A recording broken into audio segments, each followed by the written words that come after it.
Pourquoi rien ne change? Les gouvernements de tous bords politiques se succèdent, mais les problèmes persistent et notre niveau de vie s'effondre partout, à tel point que la moitié de la population mondiale, pays riches comme pauvres, souhaite émigrer. Or, il n'y a nulle part où aller, car nul ne peut échapper aux problèmes existentiels auxquels nous sommes confrontés en tant qu'espèces. C'est pourquoi la situation s'aggrave partout sur Terre. Ces problèmes sont mondiaux et universels. On ne peut l'ignorer, on ne peut y échapper. Tous les problèmes auxquels nous sommes confrontés sont liés à une population trop nombreuse et ou trop âgée. Cette surpopulation mondiale nous empêche de résoudre le problème de la consommation qui dépasse la capacité de régénération de la planète. De ce fait, nous ne pouvons résoudre les problèmes d'épuisement des ressources et de destruction de l'environnement. La consommation excessive des ressources par un trop grand nombre d'individus à un rythme supérieur à celui de la régénération planétaire nous a conduit à une pénurie de ressources naturelles essentielles, eau, pétrole, gaz naturel, terres rares, cuivre, etc. Alimente les conflits internes et internationaux dus à la concurrence pour ces ressources de plus en plus rares. Cette situation a à son tour mis à mal l'état de droit, tant au niveau national qu'international, engendrant un chaos mondial de profondes injustices et de souffrances généralisées.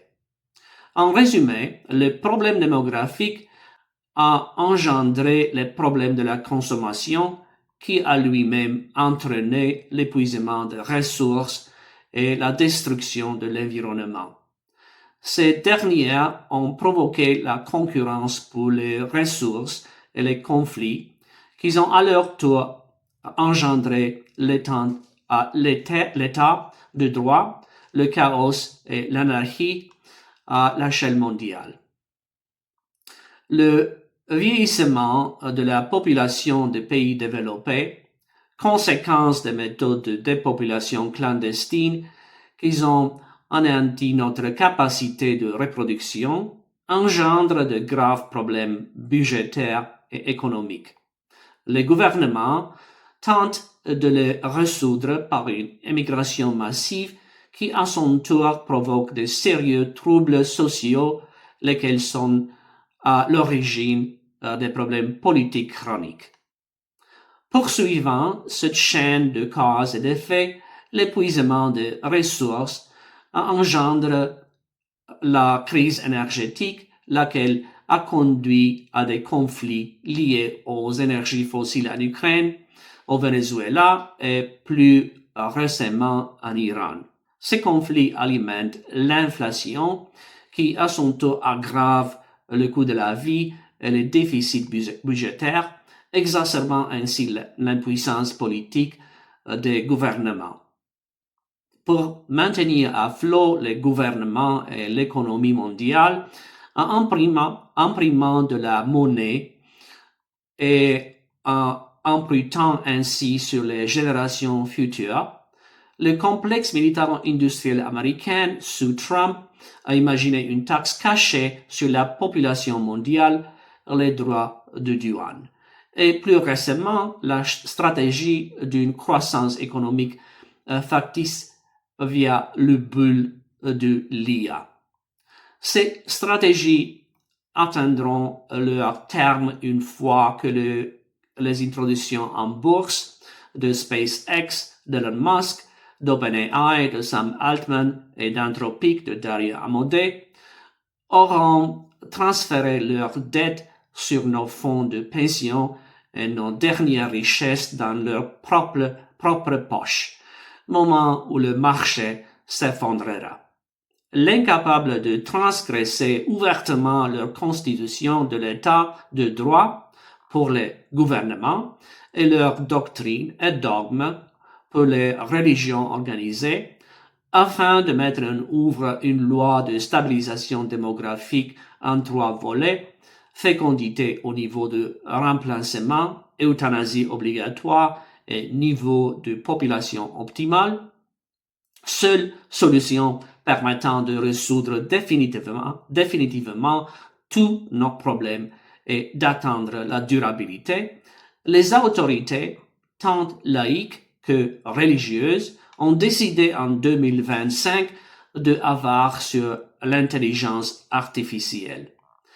Elles espèrent bien tripler la productivité grâce à l'IA et ainsi pouvoir subvenir aux besoins d'une population plus dépendante que de membres actifs. Les robots et les agents d'intelligence artificielle compensant le manque de main-d'œuvre et le taux de dépendance des personnes âgées pouvant être ramenés à un niveau soutenable de 20% sans l'intervention des jeunes. Entre-temps, nos dirigeants, pris de folie, ont compris que développer l'IA au niveau nécessaire pour tripler notre productivité exige de tripler la production d'énergie et la consommation d'eau, 2 choses impossibles à réaliser. En d'autres termes, le système a été maintenu à flot par tous les moyens et subterfuges imaginés par les esprits les plus brillants pour éviter d'avoir à appliquer une loi de stabilisation démographique.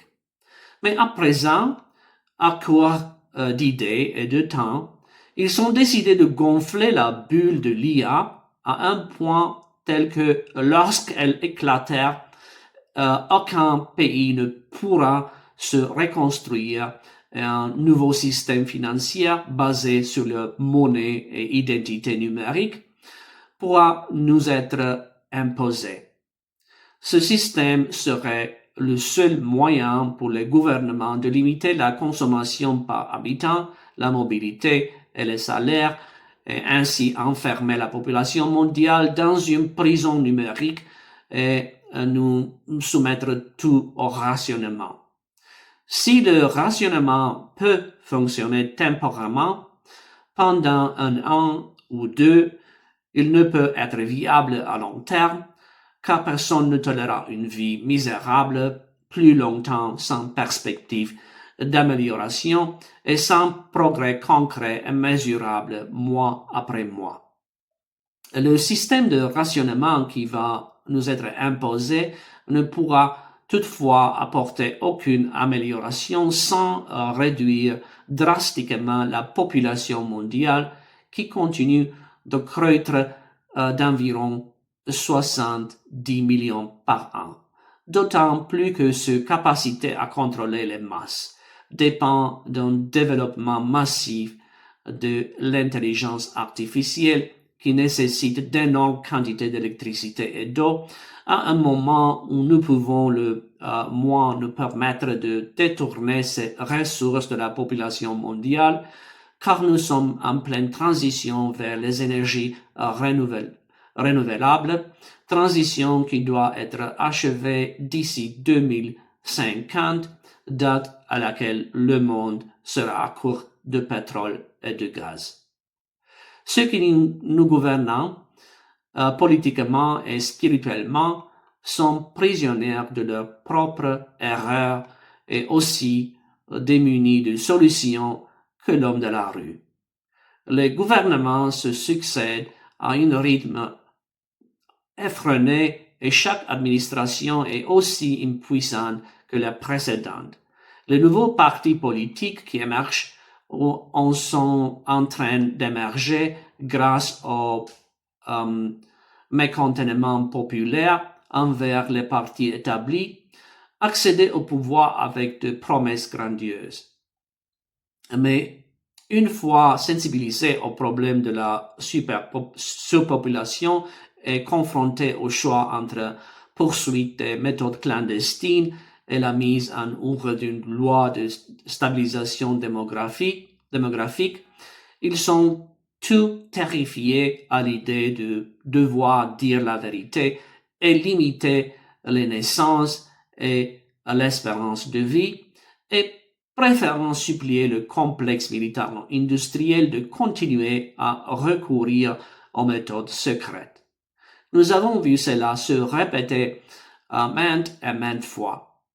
Aux États-Unis avec Trump et Robert F. Kennedy Jr., en Italie avec Fratelli d'Italia et Giorgia Meloni, en Hongrie avec Fidesz et Viktor Orban, en Slovaquie avec le Parti social-démocrate Smer et Robert Fico, en Finlande avec le Parti des Finlandaises, membre clé de la coalition gouvernementale, en Belgique avec la nouvelle alliance flamande qui détient un pouvoir important au sein de la coalition gouvernementale multipartite, en Suède avec les démocrates de Suède qui exercent une influence majeure en tant que principal partenaire parlementaire soutenant la coalition de centre droit au pouvoir, en Pologne avec le Parti droit et justice au pouvoir de 2015 jusqu'à sa défaite face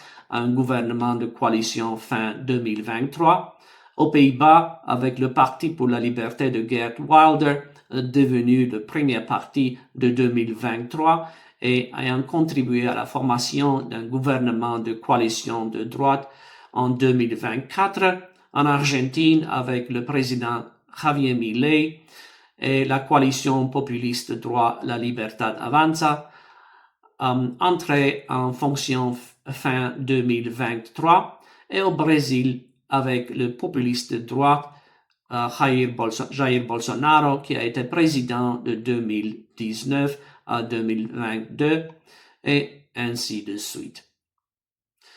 On observe la même impuissance au sein des partis politiques établis dans des pays où les gouvernements tombent presque aussi souvent que Donald Trump change d'avis. En France, 5 premiers ministres ont démissionné depuis 2022, faute d'avoir pu réformer le système de retraite. Le Royaume-Uni a connu 3 premiers ministres rien qu'en 2022. En Belgique, en Finlande et en Italie, les gouvernements ne restent en moyenne même pas un an au pouvoir. Le Japon en est à son 3e premier ministre en 4 ans. En Corée du Sud, le président Yoon Suk-yeol a décrété la loi martiale pour tenter de réformer le système de retraite défaillant du pays, mais il a été destitué, puis condamné et emprisonné.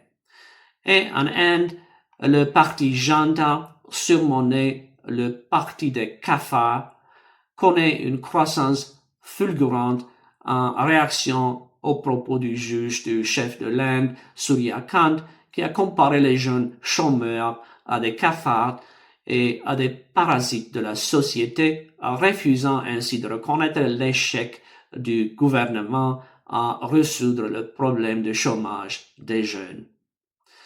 Les illusions et les chimères de l'homme se heurtant aux réalités matérielles de la planète. Je répète cela. Les illusions et les chimères de l'homme se heurtant aux réalités matérielles de la planète.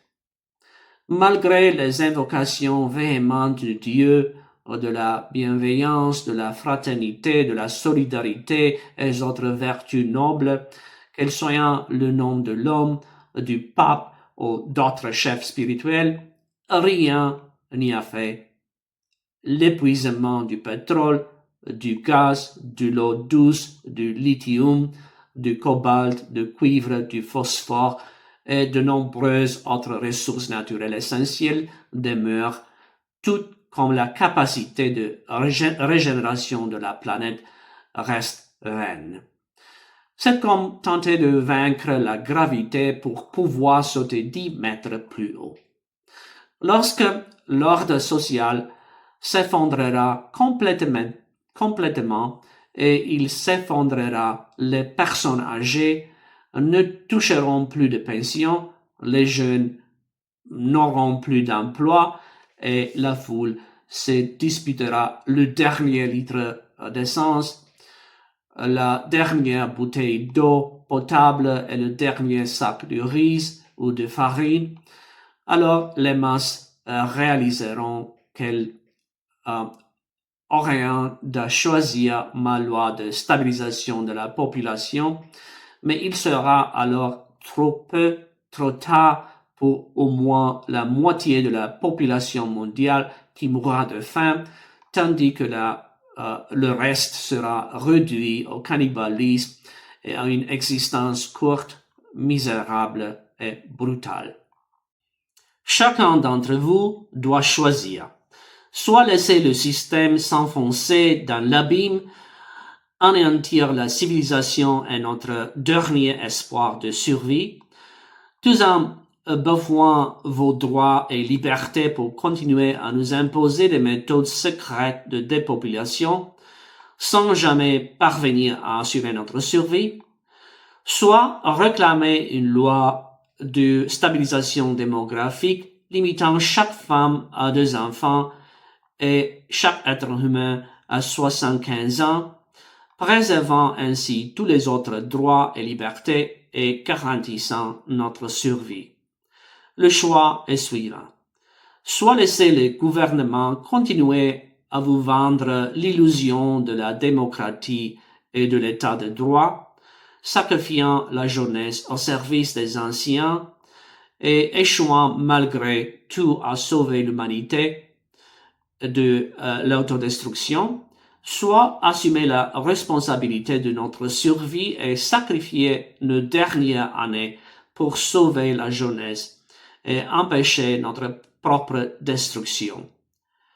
Chacun d'entre vous doit faire ce choix et l'annoncer publiquement.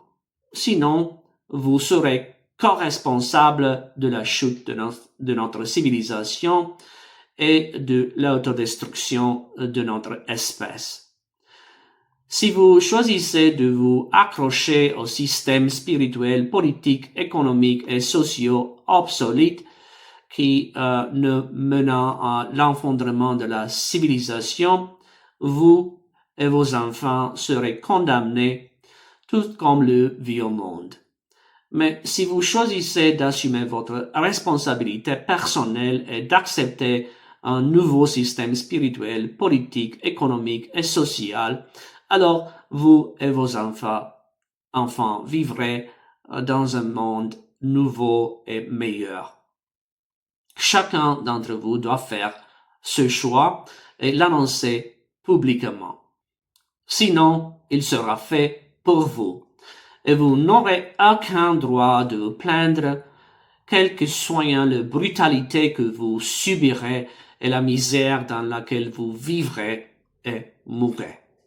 Vous êtes prévenus.